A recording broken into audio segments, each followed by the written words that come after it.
Hello students, welcome to KTP classes. Student, जो ये question देख रहे हैं आप, ये फिक्स्ड बीम का क्वेश्चन है। Fixed beam, fixed and continuous beam के क्वेश्चन है हमारे पास यहाँ। Fixed and continuous beam, continuous beam, fixed and continuous beam. ध्यान देखिए, टोटल स्ट्रेंथ हमने 10 क्वेश्चन सॉल्व करने हैं। मैं आपको लिस्ट दिखा देता हूँ एक बार, ठीक है। यहाँ पे हमने आपको ग्रुप में भेजा भी हुआ है। टोटल 10 क्वेश्चन है। टारगेट है कि 5 चैप्टर्स हैं टॉस में, 5 के पाँचों टॉपिक का 10-10 क्वेश्चन आपको यूट्यूब पे प्रॉपर वे में करा दिया जाए। और ये सेम क्वेश्चन आपको ऐप पे भी अवेलेबल होंगे, ठीक है ना। तो ऐप पे रहता है कि बच्चे को लगातार देख रहे हैं without any disruption. App YouTube पे क्या है, बहुत सारे क्या आते रहते हैं, ये क्या कहते हैं, प्रचार प्रसार का बहुत सारा रहता है। ऐप में क्या, एक बार डाउनलोड कर लो, अपना चलता रहता है सेम क्वालिटी में, कोई दिक्कत नहीं रहता है। चलिए, तो स्टूडेंट देखते हैं यहाँ पे क्वेश्चन क्या कह रहा है। A beam 8 metre long is fixed at its ends. एक बीम है, ध्यान देखते चलेगा, और ये क्या कर रखा है, फिक्स्ड दे रखा है एट एंड्स पे, लाइक दिस। इस तरह का एक fixed beam at its end. It carries a uniformly distributed load 4500 kilo मतलब newton per metre over the whole span. मतलब इस पूरे पे क्या आ रहा है, यूडीएल। इस तरीके का अगर लोड आता है स्टेज, तो ये कैसा लोड है, दिस इज द यूडीएल। और इसका जो लोड इंटेंसिटी दे रखा है वो दे रखा है 4500 न्यूटन पर मीटर दे रखा है, ओके। एंड स्पेन लेंथ कितना हमारे पास स्टूडेंट्स, 8 मीटर है। स्पेन लेंथ कितना हमारे पास, 8 मीटर इसका स्पेन लेंथ है। Find the maximum bending moment and the maximum deflection. Question में फाइंड करने के लिए क्या बोला गया है, एम मैक्स का वैल्यू फाइंड करने के लिए दिया गया है, और दूसरा वाई मैक्स का वैल्यू आपको गिवन मतलब फाइंड करना है। अब इन्होंने आपको ई का वैल्यू कितना दिया है, what is the E, modulus of elasticity 200 kilo Newton पर mm स्क्वायर। ध्यान से देखिएगा स्टूडेंट। और I का जो वैल्यू है ये हमारे पास है 5 × 10⁻⁷। ये हो जाएगा हमारे पास mm⁴, ओके। तो इस केस में ध्यान देखिए, ये एक स्टैंडर्ड केस है। जैसे अगर पूरे पे यूडीएल आ गया, या पॉइंट लोड आ गया सेंटर पे, या यूबीएल आ गया, या पॉइंट पे क्या आ गया, मोमेंट आ गया, तो बहुत सारे क्या है हमारे पास स्टैंडर्ड केसेस हैं। उन सभी का रिजल्ट्स हमको क्या रखना पड़ेगा स्टूडेंट्स, याद रखना पड़ेगा कि एंड मोमेंट्स क्या वैल्यू होती है और मैक्सिमम मोमेंट का क्या वैल्यू होता है। अगर इसका हम लोग सबसे पहले क्या करें, अगर हम लोग एंड मोमेंट्स का वैल्यू फाइंड करते हैं तो वेरी सिंपल है। मैं आपको समझाना चाहता हूँ विद कंसेप्चुअल, ध्यान से देखिए। फिर हम लोग क्या करेंगे, यहाँ पे अगर मैं इसका free body diagram FBD diagram देखना चाहता हूँ तो कैसा बनेगा स्टूडेंट्स इसका फ्री बॉडी डायग्राम, वो कुछ इस तरीके से बनेगा। मान लेते हैं this is the A support and this is the B support. मैं आपको शॉर्टकट भी बताऊंगा, बिल्कुल सिंपल शॉर्टकट भी होगा। यहाँ पे एक मूवमेंट आएगा students, this is the MAB बार। यहाँ पे इस तरीके का मूवमेंट आएगा, ये हो जाएगा MBA बार। अब आप कहेंगे सर ये इस नेचर का क्यों है, वाई ऐसा ही आपने क्यों लिया है, this is the RA because A support है, दिस इज द RB। अब इस केस में हम लोग हॉरिजेंटल फोर्सेस को कंसीडर नहीं करके चलेंगे, बिकॉज कोई भी हमारे पास यहाँ पे क्या नहीं दे रखा है, हॉरिजेंटल फोर्स नहीं दे रखा, कोई इंक्लाइन फोर्स नहीं दे रखा है। What is the DS, degree of static indeterminacy, तो इसमें कितना है 2, ठीक है। तो ये पॉइंट आपने ध्यान देना है। और यहाँ पे हमारे पास क्या आ गया बच्चों, इसका UDL आ गया लाइक दिस। और इसका जो इंटेंसिटी दे रखा आपको, ये दे रखा 4500 न्यूटन पर मीटर, और लेंथ कितना दे रखा हमारे को 8 मीटर। अब देखिए ध्यान से, जिस स्टूडेंट्स को पता है कि MA जो यहाँ पे मूवमेंट आ रहा है, MB जो यहाँ पे मूवमेंट आ रहा है, उसका वैल्यू क्या है, उसके लिए तो बहुत ईजी है, बस जस्ट डायरेक्ट रिजल्ट पुट करना है। पर जिसको नहीं पता है उसके लिए हम लोग बता रहे हैं, ध्यान से देखिएगा। सबसे पहले हम लोगों ने क्या किया, कंसिडर किया एक फिक्स्ड बीम, ठीक है, जिसका लेंथ क्या है स्टूडेंट्स, हमारे पास L लेंथ है। ध्यान देखते चलिएगा, इससे आपको एक कंसेप्ट क्लियर हो जाएगा कैसे फिक्स्ड एंड मूवमेंट्स फाइंड किए जाते हैं। और यहाँ पे हमने क्या ले रखा है स्टूडेंट्स, यूडीएल लोड ले रखा है। ये यूडीएल लोड हमारे पास कितना है, W kilo Newton per metre का है, ठीक है, इस तरीके से ले लिए। अब हम लोग सबसे पहले क्या करेंगे स्टूडेंट्स, हम लोग यहाँ पे प्रिंसिपल मतलब थ्योरम, जो सुपरपोजिशन थ्योरम है उसका यूज करेंगे। तो सुपरपोजिशन थ्योरम क्या कहता है कि पहले हम लोग इसको क्या करेंगे, as a simply supported beam लेंगे इस तरीके से, और फिर हम लोग क्या करेंगे, एक एंड मूवमेंट्स वाला बीम लेके चलेंगे इस तरीके से। अब इसका हमारे पास इंटेंसिटी कितना students, W kilo Newton per metre, length कितना बच्चों, L, लेंथ कितना L। तो इसका बेंडिंग मूवमेंट डायग्राम जब आप फाइंड करेंगे तो first we find the value of RA and RB, ठीक है, RA RB का वैल्यू फाइंड करेंगे। व्हाट इज द RA, तो आप सभी को पता है अगर पूरे बीम पे सेम लोड आता है, यूनिफॉर्मली लोड डिस्ट्रीब्यूटेड हो रहा है, तो आधा लोड इस सपोर्ट पाएगा, आधा लोड उस सपोर्ट पाएगा, तो टोटल लोड कितना है, W इंटू एल। भाई 1 मीटर पे W है तो L लेंथ पे कितना जाएगा, W इंटू एल, तो आधा इस पे चला गया और आधा इस पे चला जाएगा स्टूडेंट्स, WL/2। अब अगर आपको बेंडिंग मूवमेंट डायग्राम बनाना है तो बेंडिंग मूवमेंट डायग्राम कैसे बनेगा स्टूडेंट्स, आप सभी को पता है in case of the UDL bending movement diagram का जो शेप होता है वो पैराबोलिक होता है। वो पैराबोलिक लाइक कुछ इस तरीके से हमारे पास क्या बनेगा, पैराबोलिक बनेगा। अब आपको पता होना चाहिए ये जो वैल्यू आएगा यहाँ पे कितना होता है, WL²/8 के इक्वलेंट होता है। इस तरीके से हम लोग इसको देख रहे हैं। और इस केस में जो स्ट्रेंथ यहाँ पे बनेगा, यहाँ पे जो इसका बेंडिंग मूवमेंट डायग्राम बनेगा वो हमारे पास कुछ इस तरीके का बनेगा। यहाँ पे ये वैल्यू कितना आ गया M, तो यहाँ पे हमारे पास स्ट्रेंथ कितना हमारे पास, जैसे ये हमारे पास है नेगेटिव नेचर का, मतलब ये है हॉगिंग नेचर का। कैसा है, हॉगिंग, ओके स्ट्रेंथ। और ये हमारे पास सैगिंग नेचर का, कैसा है, सैगिंग, पॉजिटिव है। इसका हमने बेंडिंग मूवमेंट डायग्राम बनाया, इसका हमने BMD डायग्राम बनाया। अब इन दोनों को एक दूसरे के साथ क्या किया जाएगा, सुपर इम्पोज किया जाएगा। देखते हैं कैसे करेंगे। सबसे पहले हम लोगों ने क्या किया, हम लोग क्या करेंगे, देखिए ध्यान से, इसको इस तरीके से बनाएंगे और उसको जो हमारे पास है स्ट्रेंथ उसको हम लोग इस तरीके से बनाएंगे। ध्यान देखिएगा, ठीक है, इसको इस तरीके से बनाया जाएगा। अब देखिए how many points of contraflexure, 1, ये हो गया हमारे पास 2, ये हमारे पास स्ट्रेंथ नेगेटिव, ये हो गया पॉजिटिव, ये हो गया हमारे पास नेगेटिव। अब हमको ये पता है कि ये टोटल वैल्यू कितना strength, this value is what, ये वैल्यू है हमारे पास WL²/8, पर मुझे ये वाला वैल्यू नहीं पता है, how much, this value is what, ये वैल्यू कितना है ये मुझे नहीं पता। एक मिनट इसको यहाँ से हटा देते हैं, अदरवाइज कन्फ्यूजन हो जाएगा कि ये क्या है। ध्यान देखिए, सबसे पहले जब भी आपको फिक्स्ड एंड मूवमेंट फाइंड करने हैं तो हम लोग क्या कहेंगे, area of free BMD diagram equal to area of fixed end diagram. क्या किया जाएगा, ध्यान समझना, area of free BMD equal to किसके इक्वलेंट होगा strength, area of fixed end BMD। अब बताओ what is the area of this, इसका एरिया क्या होगा, इसका एरिया क्या होगा, this is the parabolic, what is this, इसका लेंथ आपको पता है, this is the length, length कितना हमारे पास L है, इसका भी लेंथ हमको पता है, दिस इसका भी लेंथ कितना बच्चों हमारे पास L है। इसका एरिया क्या होगा, सर ये तो पैराबोलिक है, तो हम लोग क्या कहेंगे, अगर मैं इसको एक रेक्टेंगल में कन्वर्ट करूं लाइक दिस, इस तरीके से रेक्टेंगल में कन्वर्ट कर सकते हैं ना, इस तरीके से रेक्टेंगल में, तो ये वाला जो पार्ट है, ये वाला जो पार्ट है, ये कितना एरिया होता है, ये रेक्टेंगल का 2/3 एरिया होता है। 2/3 ये वाला क्या होता है स्टूडेंट्स, एरिया होता है ऑफ द रेक्टेंगल। तो हम लोग क्या कहेंगे, 2/3 मल्टीप्लाई में एरिया ऑफ रेक्टेंगल।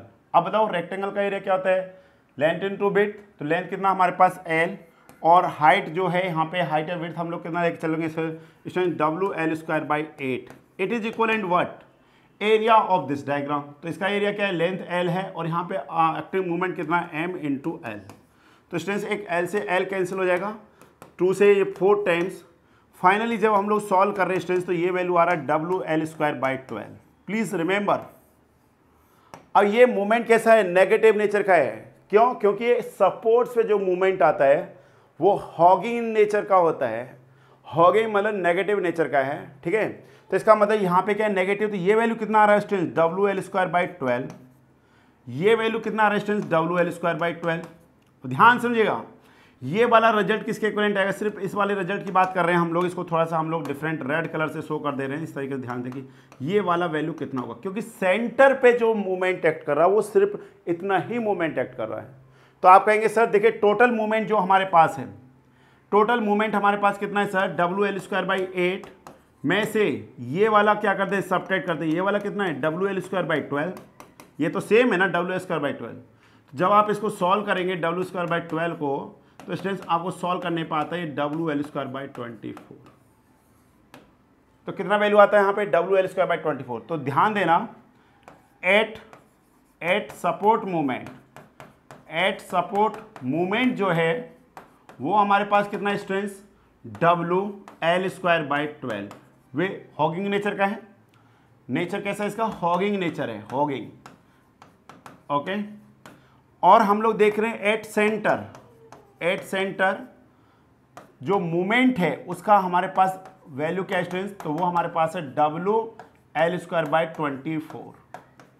तो students please remember in this case which movement is max, कौन सा मूवमेंट मैक्सिमम है, एट सपोर्ट पे या फिर एट सेंटर पे। तो स्टूडेंट्स यहाँ पे बहुत सारे गलतियां करते हैं, उनके माइंड में क्या चलता है, जनरली वो सेंटर पे मैक्सिमम कंसीडर करके चलते हैं। But students please remember in case of fixed beam when UDL load is applied maximum movement is act at the supports, ना कि सेंटर।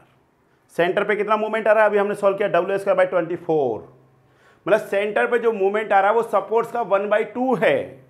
तो बताओ मैक्सिमम कहाँ पे आएगा, maximum in this case at the supports पे आएगा। तो इसलिए हमको ये सारा टॉपिक पढ़ना इसलिए क्या था, जरूरी था।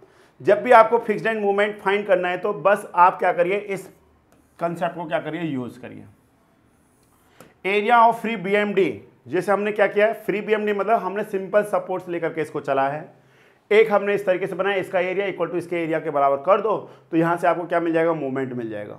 जो मूवमेंट्स होता है वो एंड सपोर्ट्स पे मूवमेंट होता है। देन आप क्या करो, एक दूसरे को ओवरलैप कर दो, और मतलब यहाँ पे एक दूसरे के ऊपर सुपर मतलब कर दीजिए एक दूसरे के ऊपर, तो उसके बाद आपको दिख जाएगा। अगर आपसे पूछा जाए how many point of contraflexure, 2 points of contraflexure, एक तो ये हमारे पास स्ट्रेंथ, एक ये है।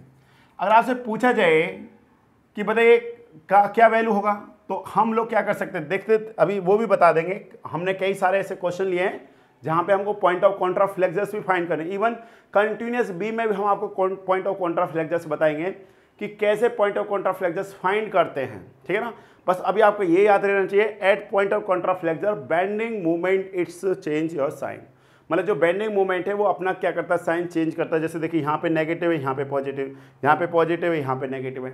But at point POC bending movement is zero. पर आप उल्टा नहीं कह सकते, जहाँ पे मूवमेंट जीरो होगा वहाँ पे POC बनेगा, नो, ये कहेंगे जहाँ POC होगा, जहाँ पे पॉइंट ऑफ कॉन्ट्राफ्लेक्सर होगा वहाँ पे बेंडिंग मूवमेंट अपना जीरो वैल्यू शो करता है। क्यों? क्योंकि देखिए यहाँ पे क्या नेगेटिव, यहाँ पे पॉजिटिव, एक दूसरे को कैंसिल कर रहा है ना, तभी तो नेगेटिव से पॉजिटिव में जा रहा है।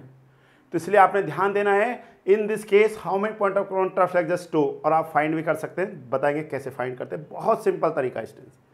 चलिए अब आपको सभी को क्लियर हो गया कि what is the maximum movement. बच्चों बताओ यहाँ पे ये वैल्यू कितना आ रहा है, WL²/12, यस और नो।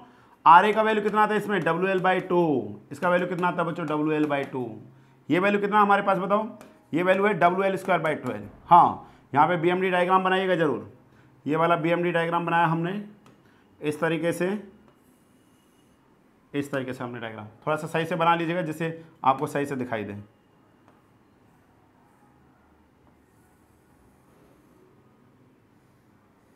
ठीक है स्टूडेंट्स, तो आपको पता है कि यहाँ पे जो मूवमेंट आएगा, ये मूवमेंट कितना हमारे पास, this movement is what, WL²/24, okay, and this movement is what, WL²/12। तो मैक्सिमम मूवमेंट क्या है students, max movement is what, अब आपको क्लियर हो जाएगा यहाँ पे, max movement is the WL²/12। अगर स्टूडेंट्स मैं आपको इसको ड्राइव करके नहीं बताता तो आपको कन्फ्यूजन ही रहता कि हाउ कैसे आया। चलिए what is the W is already given, सब कुछ गिवन कर रखा आपको। अच्छा, इसको हम लोग क्या कर सकते हैं, इसको ध्यान देखिए, ये हमारे को इसको हम लोग ऐसा लिख सकते हैं क्या, 4.5 kilo newton into metre, sir बिल्कुल लिख सकते हैं। या 45 को क्या लिख सकते हैं, 45 को 4.5 भी तो लिखते हैं ना, बस वही है। तो यहाँ पे क्या आ गया स्टूडेंट्स, 4.5 क्या आ गया, किलो न्यूटन, विद यूनिट रखिएगा, गलत नहीं होगा बिल्कुल भी। और यहाँ पे क्या स्टूडेंट्स, मीटर स्क्वायर, मीटर में कितना है, 8 का होल स्क्वायर, 8 का होल स्क्वायर, यहाँ क्या आ जाएगा, मीटर स्क्वायर, डिवाइड में हमारे पास क्या स्टूडेंट्स 12। सॉल्व कर लो, देखिए मीटर से एक मीटर कैंसिल हो जाएगा, और ये कितना बार हो गया, 4, 3 से 4 बार, 3 से कितना हो गया, 1.5 टाइम्स। अब 4 से कितना कर लीजिए हमारे पास, ये हो जाएगा 1.5 मल्टीप्लाई 8 डिवाइड में कितना है 4, 4 से कितने बार, 2 बार, तो 8 दूनी 16 मल्टीप्लाई 1.5। सॉल्व कर लो कितना रिजल्ट आता है, जो सॉल्व करने पर रिजल्ट आएगा वही हमारे पास करेक्ट आंसर होगा। तो 16 पंजे 16 और 24 आना चाहिए।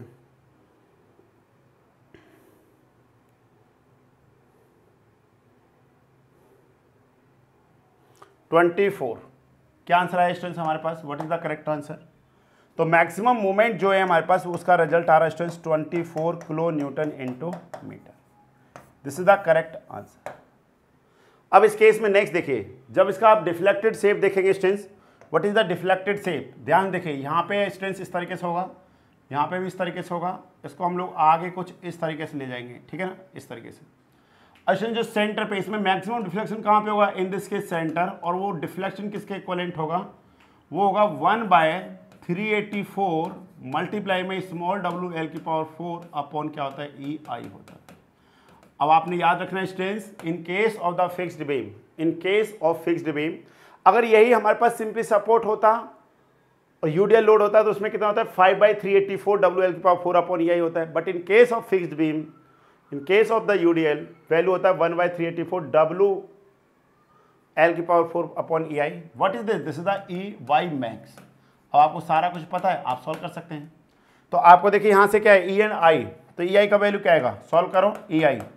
EI क्या दे रखा है? 200 मल्टीप्लाई में यहाँ पे कितना हमारे पास ये हो गया हमारे पास किलो न्यूटन पर mm², और ये कितना आ रहा है स्टूडेंट्स? 5 × 10⁷ mm⁴।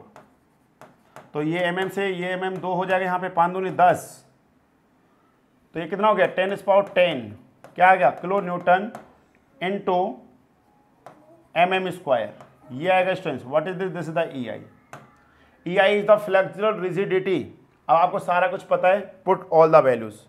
तो देखिए ध्यान से, तो हम लोग क्या कहेंगे? Y max. What is the Y max students? Y max है 1/384 WL⁴ अपॉन क्या आ जाएगा? EI आएगा। सारे रिजल्ट्स पुट करो, 1/384 विद यूनिट। ध्यान देखिए, इसको हम लोग लिख सकते हैं 4.5 kilo Newton per metre, multiply में L⁴ मतलब 8⁴ मल्टीप्लाई में क्या आ जाएगा? मीटर⁴। ध्यान देखते चलिए, अपॉन में EI 10⁻10 क्या है हमारे पास? Kilo newton into mm²। ध्यान देखिएगा स्टूडेंट्स प्लीज, 1 मीटर से 1 मीटर कैंसिल हो गया, मीटर क्यूब हो गया। किलो न्यूटन से 1 किलो न्यूटन कैंसिल हो जाएगा, क्योंकि कैलकुलेशन से ज़्यादा इंपॉर्टेंट यूनिट्स हैं। तो यहाँ पे क्या आएगा? 4.5 मल्टीप्लाई में 8 मल्टीप्लाई 8 मल्टीप्लाई 8 मल्टीप्लाई 8 डिवाइड में कितना स्टूडेंट्स? 384 मल्टीप्लाई में 10⁻10।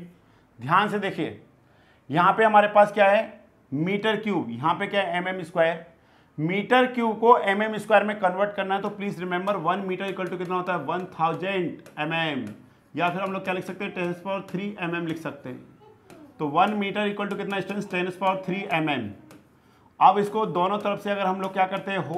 होल क्यूब करेंगे, तो ये भी क्या आ जाएगा हमारे पास? mm का होल क्यूब। तो फाइनली सॉल्व करने पे क्या आता है? 10⁹ mm³। ठीक है, एक डाटा आपको क्लियर समझ में आ जाना चाहिए। तो यहाँ पे जो मीटर क्यूब है इसको मैं ऐसे लिख सकता हूँ क्या? 10⁹ mm³। और जो नीचे रिजल्ट दे रखा है स्टूडेंट्स हमारे पास, ये क्या दे रखा है? सॉरी, इसको हम लोग ऐसे लिख सकते हैं mm²।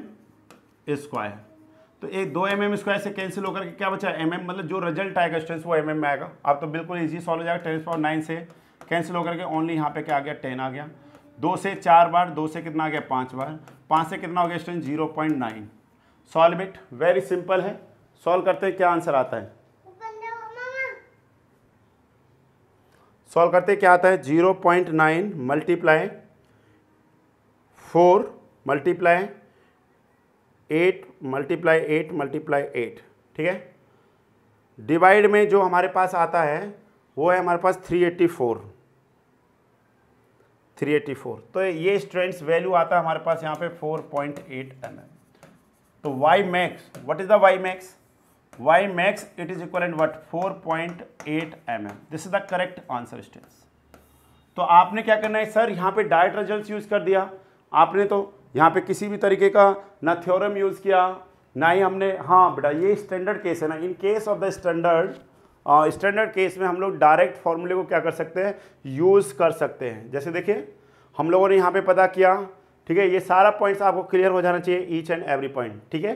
तो जो 10 क्वेश्चंस हम लोग इस चैप्टर के आपको प्रैक्टिस करा रहे हैं, मुझे लगता है अगर आप सही से पढ़ लेंगे तो आपको बहुत हेल्प हो जाएगा। और एसबीटी में जो हम आपको 50 क्वेश्चन कराने वाले हैं, जैसे फर्स्ट चैप्टर में तो ऑलरेडी हमने करा रखे जितने भी मैक्सिमम क्वेश्चंस पॉसिबल हो सकते हैं, बट फिर भी हम लोग कोशिश करेंगे फिर से आपको एकदम प्रॉपर वे में रिकॉर्ड करके दें। इन 50 क्वेश्चंस को बच्चे आप अच्छे से क्या करके जाना, पढ़ करके जाना।